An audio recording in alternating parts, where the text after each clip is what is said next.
네, 오늘 말씀은 열왕기하 24장 8절로 25장 7절까지의 말씀입니다.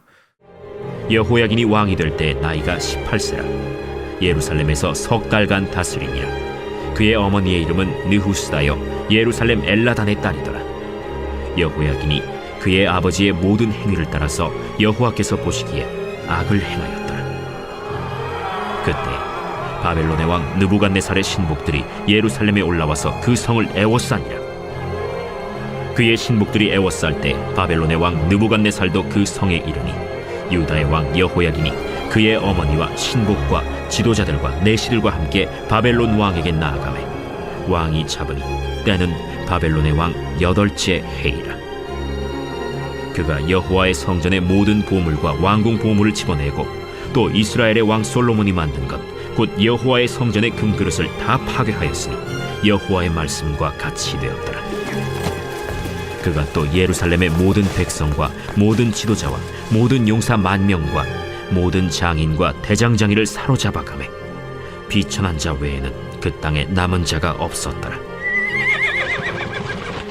그가 여호야긴을 바벨론으로 사로잡아가고 왕의 어머니와 왕의 아내들과 내시들과 나라의 권세 있는 자도 예루살렘에서 바벨론으로 사로잡아가고 또 용사 7,000명과 장인과 대장장이 1,000명 곧 용감하여 싸움을 할 만한 모든 자들을 바벨론 왕이 바벨론으로 사로잡아가고 바벨론 왕이 또 여호야긴의 숙부 마따니아를 대신하여 왕으로 삼고 그의 이름을 고쳐 시드기야라 하였더라. 시드기야가 왕이 될 때 나이가 21세라. 예루살렘에서 11년간 다스리니라. 그의 어머니의 이름은 하무다리요 림나인 예레미야의 딸이더라. 그가 여호야김의 모든 행위를 따라 여호와 보시기에 악을 행한지라. 여호와께서 예루살렘과 유다를 진노하심이 그들을 그 앞에서 쫓아내실 때까지 이르렀더라. 시드기야가 바벨론 왕을 배반하니라. 시드기야 제9년 10째 달 10일에 바벨론의 왕 느부갓네살이 그의 모든 군대를 거느리고 예루살렘을 치러 올라와서 그 성에 대하여 진을 치고 주위에 토성을 쌓으매 그 성이 시드기야 왕 제11년까지 포위되었더라. 그해 넷째 달 9일에 성중에 기근이 심하여 그 땅 백성의 양식이 떨어졌더라. 그 성벽이 파괴되매 모든 군사가 밤중에 두 성벽 사이 왕의 동산 견문길로 도망하여 갈대아인들이 그 성읍을 애워쌌으므로 그가 아라바 길로 가더니 갈대아 군대가 그 왕을 뒤쫓아가서 여리고 평지에서 그를 따라잡으매 왕의 모든 군대가 그를 떠나 흩어진지라. 그들이 왕을 사로잡아 그를 림나에 있는 바벨론 왕에게로 끌고 가매 그들이 그를 심문하니라. 그들이 시드기야의 아들들을 그의 눈앞에서 죽이고 시드기야의 두 눈을 빼고 놋사슬로 그를 결박하여 바벨론으로 끌고 갔더라. 네, 오늘 말씀은 여호와긴 왕과 시드기야 왕이 이제 등장하고 있죠. 여호와긴 왕의 재임 기간이 석 달이었다고 나오고 있어요. 아주 짧은 기간 동안 왕을 다스렸고요. 그때 그가 한 일에 대해서 24장 9절이죠. 24장 9절에 여호와긴이 그 아버지의 모든 행위를 따라 여호와께서 보시기에 악을 행하였더라 하면서 그가 한 일에 대해서 악을 행했다라는 평가가 나오고 예레미야는 이 여호야긴이 3개월 동안 뭘 했는지 사실 이제 예레미야서를 보면 나오고 있는데요. 그러니까 18세 즉위했으니까 어릴 때 왕이 되었습니다. 딱 3개월밖에 왕행 자리에 있지 않았죠. 근데 그가 했던 왕이 어떤가를 예레미야서는 기록되고 있고 또 예레미야는 나름대로의 평가를 내리고 있죠. 특별히 예레미야 22장 24절 25절을 보면요. 여호와의 말씀이니라 나의 삶으로 맹세하노니 유다 왕 여호와김 아들 고니야가 나의 오른손 인장 반지라 할지라도 내가 빼어 내 생명을 찾는 자의 손과 내가 두려워하는 자의 손 곧 바벨론 왕 느부갓네살의 손과 갈대아인 손에 줄 것이니라. 그래서 예레미야서를 보니까 인장 반지와 같다라고 했죠. 그러니까 인장 반지는 왕의 권위와 힘을 상징해요. 근데 하나님께서 인장 반지라는 말은 하나님께서 그를 책임지겠다라는 의미가 있는 거죠. 그러니까 하나님께서 이 반지를 빼지 않은 이상 절대 빠지지 않습니다. 그만큼 하나님은 여호와 기운에 대해서, 이 왕에 대해서 소중히 여기고 하나님께서 왕으로 삼은 왕이다라는 것을 말씀하고 있죠. 그래서 여호야긴 이름의 뜻도요, 하나님이 세우신다라는 의미가 있어요. 그럼에도 불구하고 그 이름의 뜻이 무색하게 아버지보다 더 악한 행위를 하죠. 이후에 남유다에게 닥친 일은 엄청난 일이 벌어지죠. 바벨론 느부갓네살 왕이 친히 군대를 이끌고 쳐들어옵니다.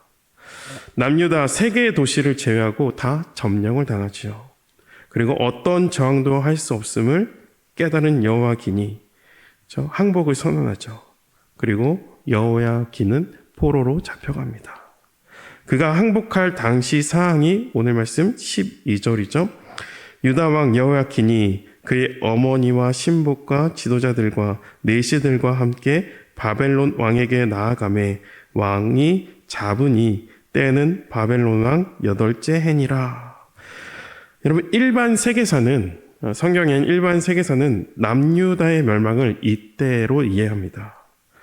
새벽부터 제가 연대를 말씀드려서 좀 그런데, 연대로 따지면 이제 BC 597년이에요.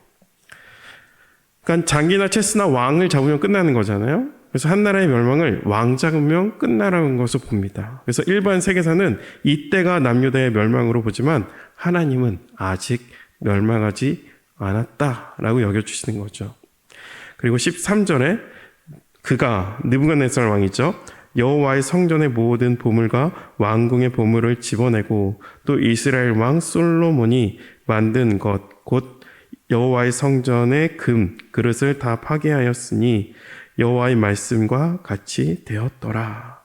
여러분, 강대국 바벨론이 쳐들어와서 유다를 허문 것처럼 기록되어 있습니다. 바벨론이 남유다를 근데 공격할 수 있던 것이 바로 하나님이 허락하셨기 때문인 거죠. 모든 일에 하나님의 손길이 있지 않으면 절대 벌어지지 않습니다. 하나님의 나라는 하나님께서 세우시기도 하시고 허무시기도 하십니다. 바벨론은 단지 도구로 사용되었다는 거죠. 이 초토화된 나라를 뒤로하고 수많은 사람들이 포로로 끌려가죠. 포로로 잡혀간 사람들의 모습에 대해서 오늘 14절에는 기록되고 있죠. 그가 또 예루살렘의 모든 백성과 모든 지도자, 또 모든 지도자와 모든 용사 10,000명과 모든 장인과 대장장이들을 사로잡아 가매 비천한 자 외에는 그 땅에 남은 자가 없었더라. 나라의 고관과 재능 있고 힘쓸 수 있고 모든 사람들은 바벨론 사람들이 다 잡아갔어요. 여호야긴 이 왕도 끌려가고 이 어머니도 끌려가고 고관들도 다 끌려갔어요. 이때 선지자 에스겔과 예레미야가 같이 끌려갑니다. 그럼에도 불구하고 예루살렘에 남겨진 자들이 있다라고 오늘 본문 이야기하죠.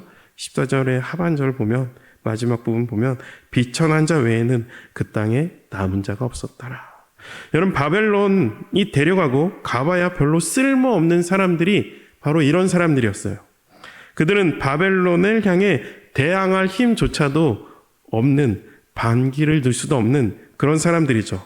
남겨진 자들을 통해서 우리가 알 수 있는 것은 하나님의 능력은 인간의 수와 무기와 그 수가 많고 하나님의 능력, 인간이 가진 군대의 힘이나 어떤 무기에 있지 않는 어떤 저항에도 하나님은 인간의 어떤 것에 관심이 있지 않다라는 거죠. 바벨론 왕은 느부갓네살 왕은 그의 시각과 하나님의 시각은 달랐습니다. 능력 있고 가증이 많고 힘이 있고 사람들의 눈이 여기기에 이들을 다 잡아갔어요. 근데 하나님은 오히려 가진 것 없고 능력 없는 자들에게 주목하고 있죠.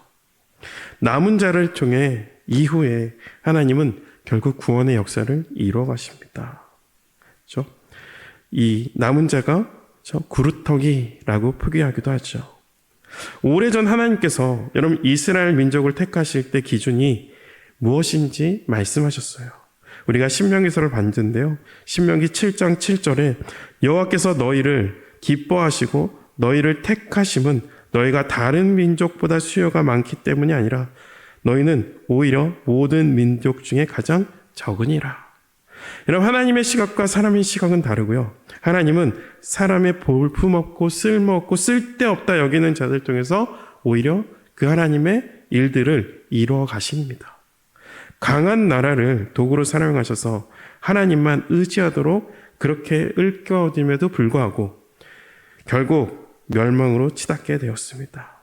아무것도 아닌 수에 칠만한 가치 수 없는 아무것도 아닌 수에 칠만한 가치 없는 그 수준으로 이 남유다를 바벨론이 짓밟아 놓은 거죠.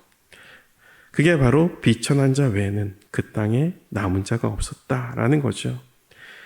우리의 어떤 무너짐과 여러분 망함과 실패와 절망, 고난은 끝이라 생각합니다. 그럼에도 불구하고 하나님을 다 겸손케 하시고 하나님을 더욱 믿고 신뢰하게 만드는 디딤돌이 되어 다시 세우시고 우리를 흥하게 하시고 새롭게 또 형통케 하신다는 그 사실이 남은 자들의 존재 그 안에 그 하나님의 뜻이 깃들여 있다는 것을 여러분 볼 수 있어야 된다는 거죠. 이 바벨론은 비천한 자, 저 남은 자를 옆에 꼭두각시 왕을 세웁니다. 여호와김의 숙부인 마따니아라고 하죠. 그의 이름을 바벨론식으로 바꾸니까 시드기야가 된 거예요. 그 시드기야 평가가 오늘 말씀 19절이죠.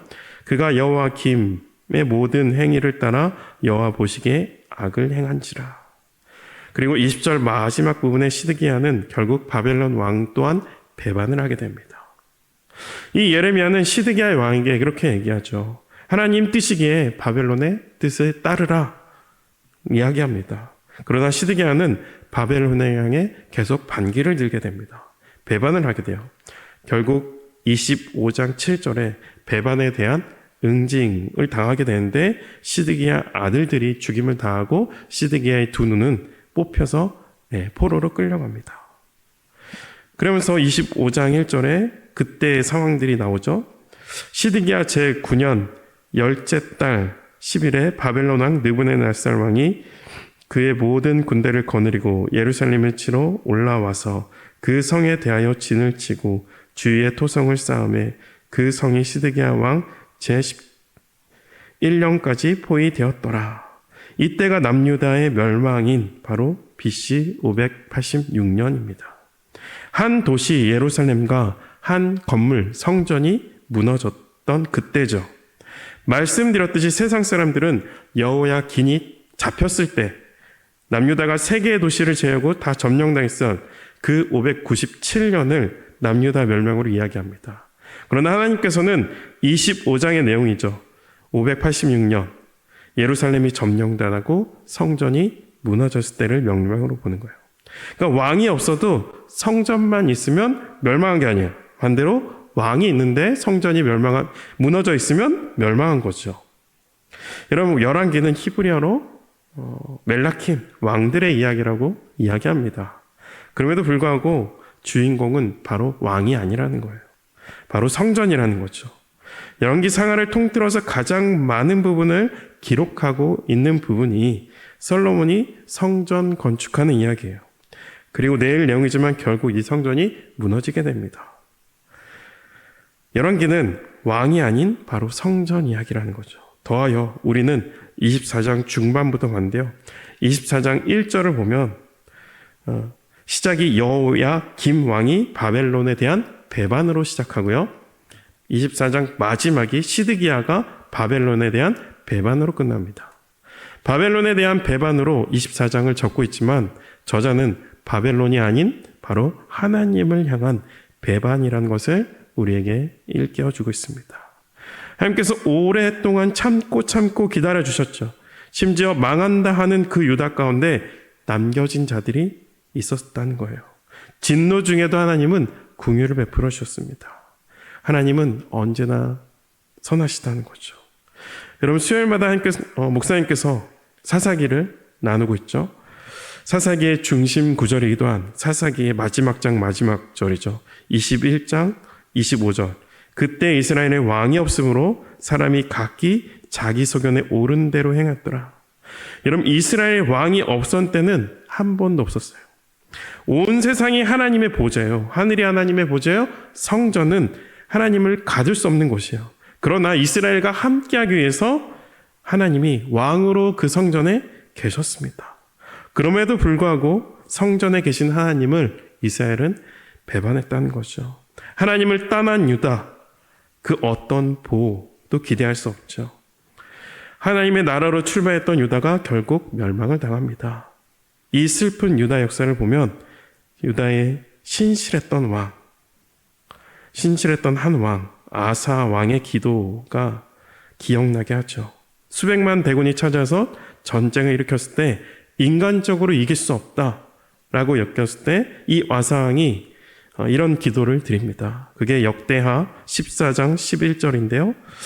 여호와여, 힘이 강한 자와 약한 자 사이에는 주밖에 도와줄 리가 없사오니 우리 하나님 여호와여, 우리를 도와주소서.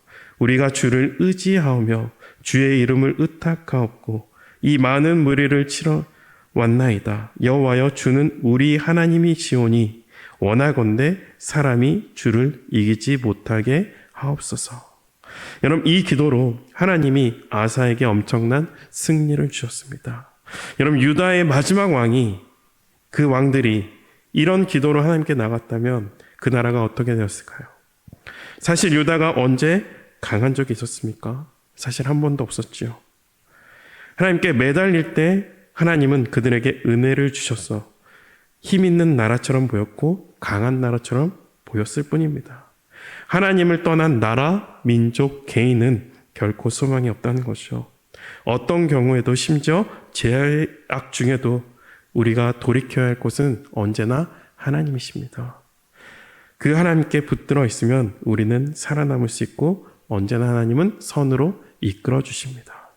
오늘 하루도 우리가 어디 가신지 또 누굴 만나든지 무엇하든지 하나님이 원하시고 기뻐하시는 여러분 그 말을 하고 그 생각을 품고 그렇게 살아내는 저와 여러분 되시기를 축복합니다. 기도하겠습니다. 하나님 아버지 감사합니다. 친히 세우신 하나님 나라, 그 백성들이 무너지고 철저히 망하는 모습을 보고 하나님 그 안에 하나님 떠난 결정적인 이유를 또한 보게 됩니다. 이들이 하나님을 떠날 수 없는데 하나님 앞에서 하나님 없는 것처럼 살았습니다. 그들이 얼마나 하나님의 마음을 아프게 했기에 하나님의 백성에 대해서 멸망을 선택하시더라도 다시 세울 것을 생각하시며 남겨진 자들을 보게 됩니다. 우리 삶에도 하나님을 떠나도 된다는 마음을 품지 않게 하시고 어떤 경우에도 무너져도 힘들어도 심지어 죄를 범하는 중에도 하나님의 뜻을 꼭 붙들어 하나님을 붙들어 그 앞에 나아가 주님의 은총을 입는 우리 모두가 되게 하여 주시옵소서. 오늘도 혹 힘들더라도 어렵더라도 하나님과 함께하는 것이 복인 줄 알고 믿음으로 나아가는 우리 한날이 될 수 있도록 인도하여 주시옵소서. 감사드리며 주님을 높여드리며 예수 그리스도 이름으로 기도합니다. 아멘.